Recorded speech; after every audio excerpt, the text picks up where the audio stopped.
Welcome, I'm Dr. Saida Desilets. This is the Redefining Femininity series. And in this series, I'm introducing you to some incredible people. And today is absolutely no exception. This is the beautiful Tim Freke. We're good friends. Tim has written over 35 books, most of which are on philosophy and Gnostic scholar type things and things on the soul. Yeah. I'm most impressed with your latest work. Soul Story has really shifted a lot for me. And Tim is an incredible friend. And I felt that his view on femininity would be really important. So Tim, welcome. Pleasure to speak to you as always, especially about such an amazing topic. So yeah, so what does it mean to you personally, femininity, that is?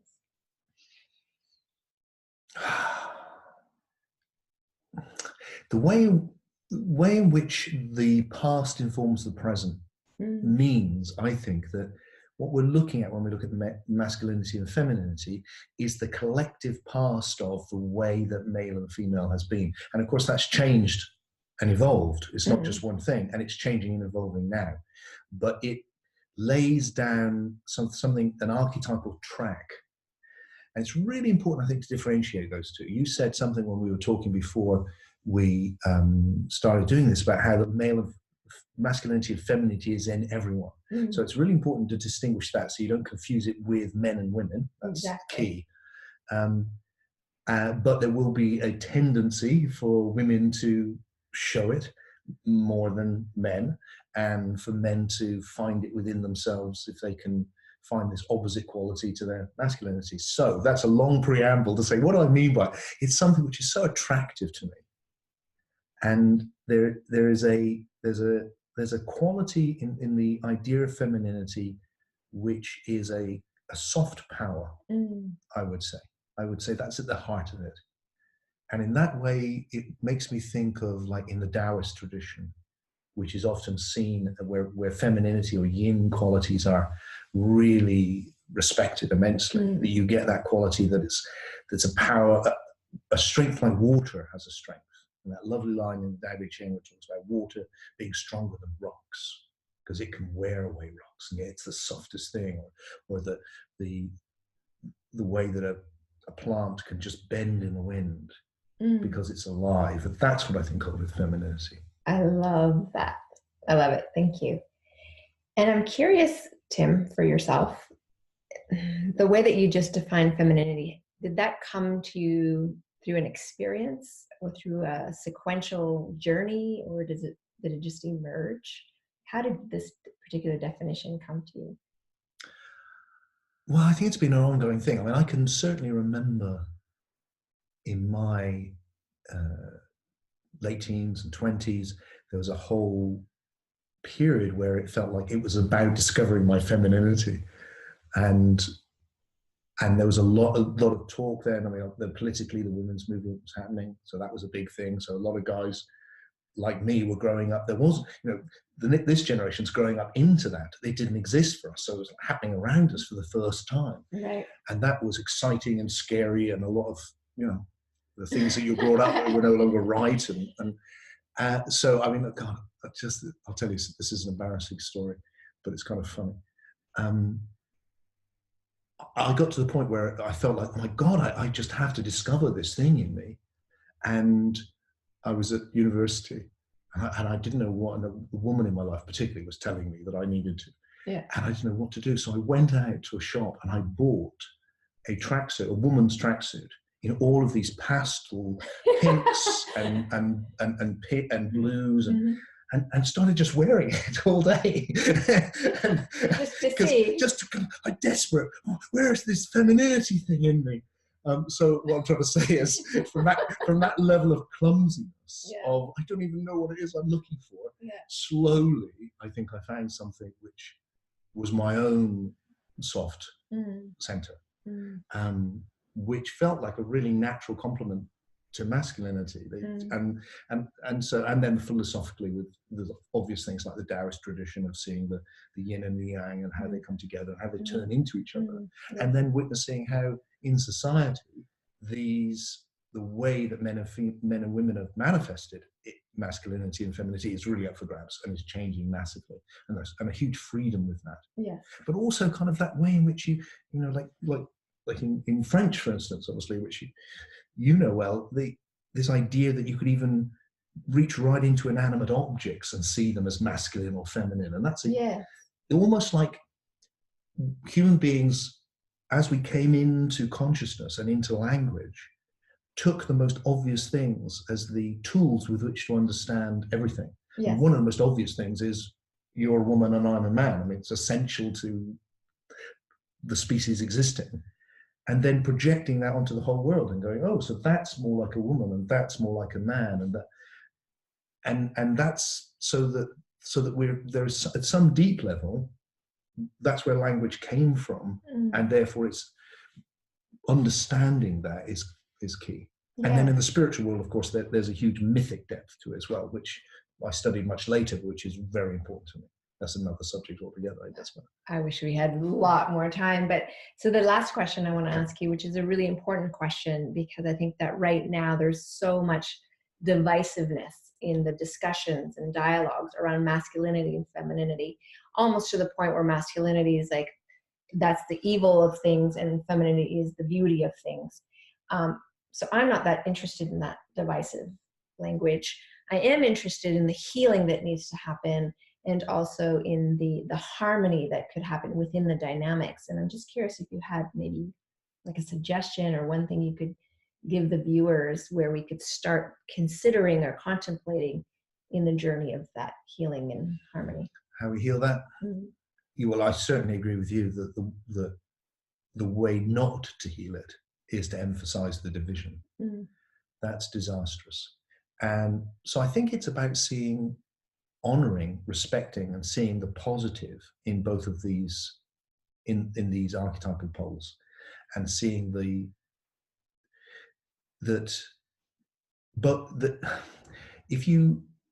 very thing which makes masculinity dangerous is also the thing which makes it powerful and wonderful, and the same with femininity.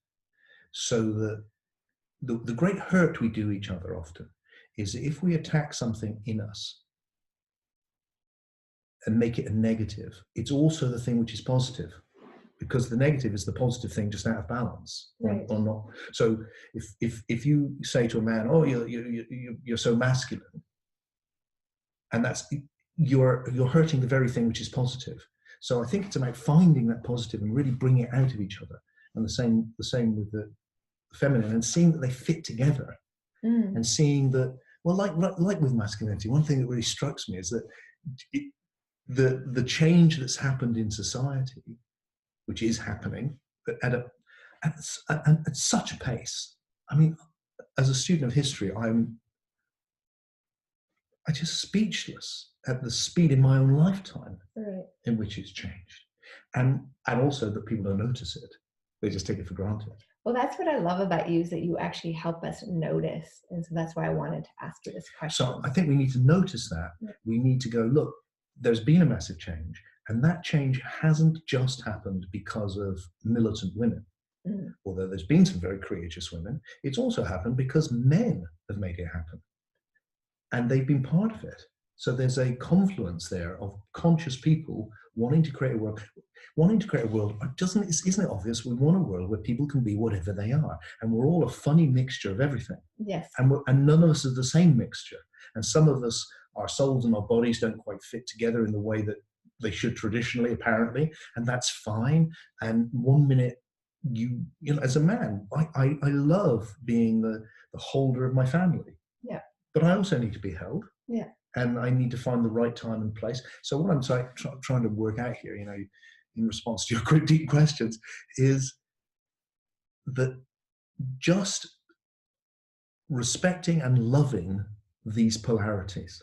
I think that's the key, isn't it? I think it's that. I think love is the thing which brings everything together. It's the glue. That's what it is. Yeah. And not, again, you know, love can be that kind of light, fluffy pink love, which it's nice, but also love is a big, strong sort of pretty fierce thing. Yeah.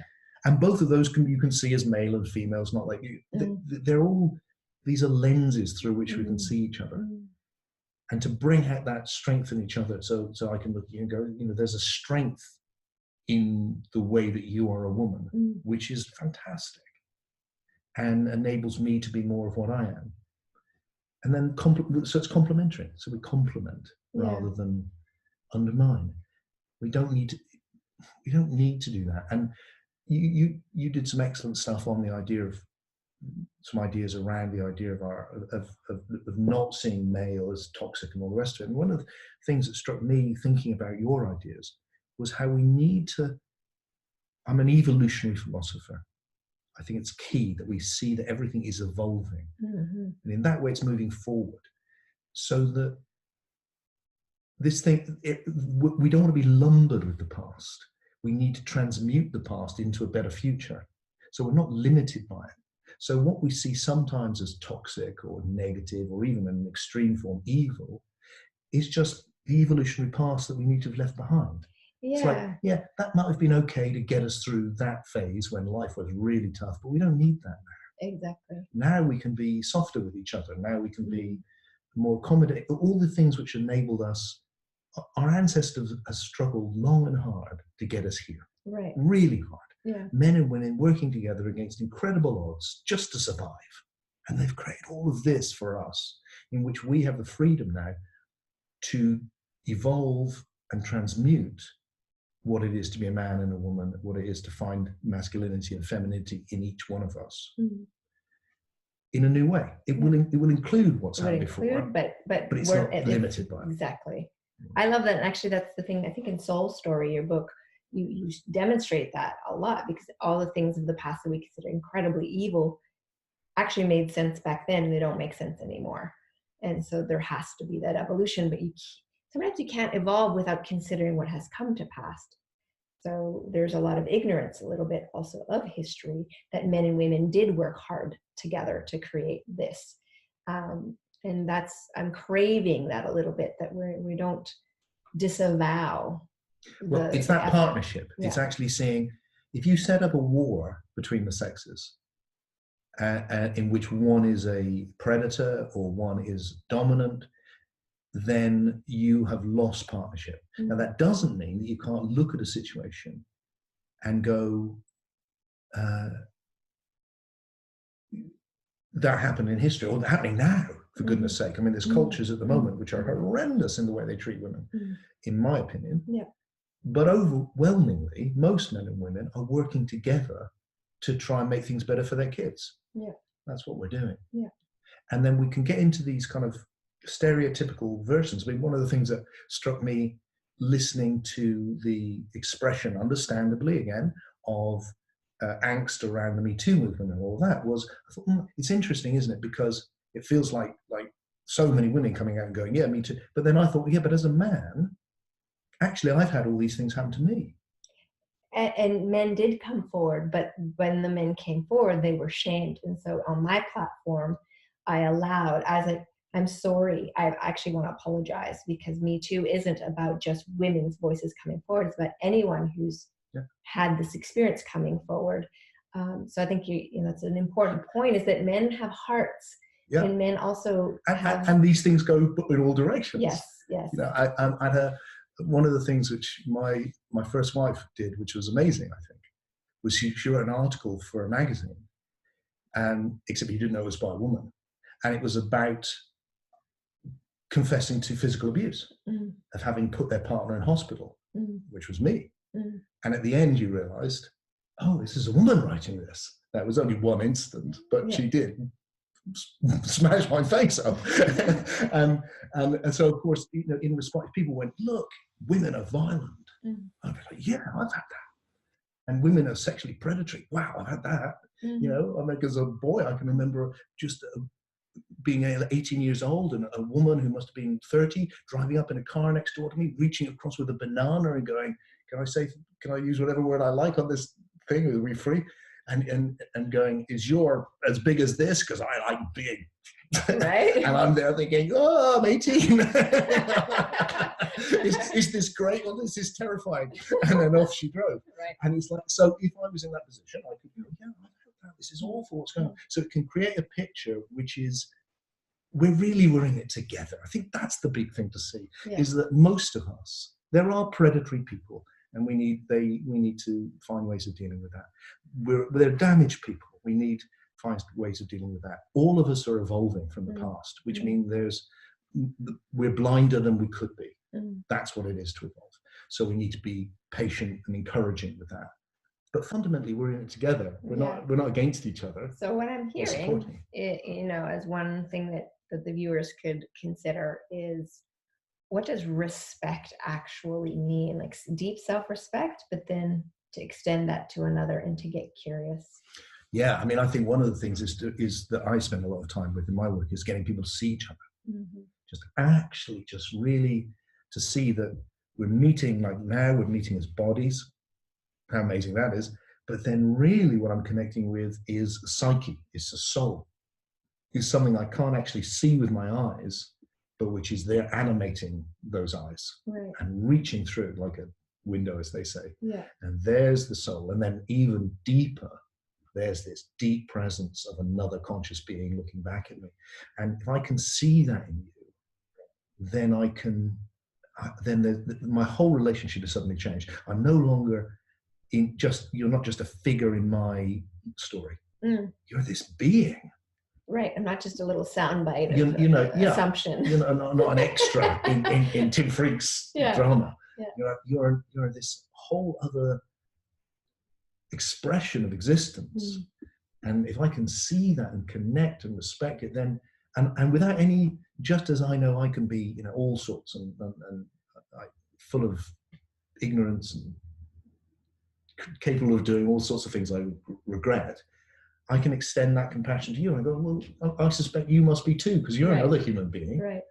So how would you not be? And yours may fall as a woman in a different direction, tend to them, or may not, but it might. Yeah.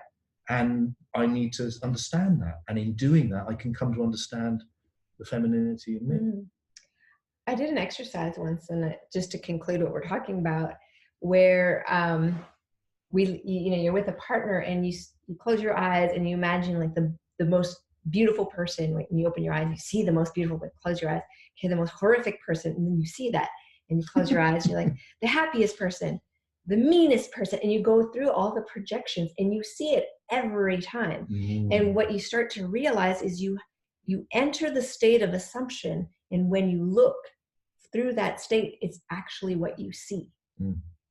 And I think this is a really important understanding for people around self-reflection and their own psyche, and then what's possible in our projections towards one another and our assumptions. So, that's fantastic. Yeah, absolutely. And it's a shock, isn't it? Yeah. Because it actually takes work and clarity to see beyond your projections. Yeah, it does. That's a huge... And to own that. Yeah, really.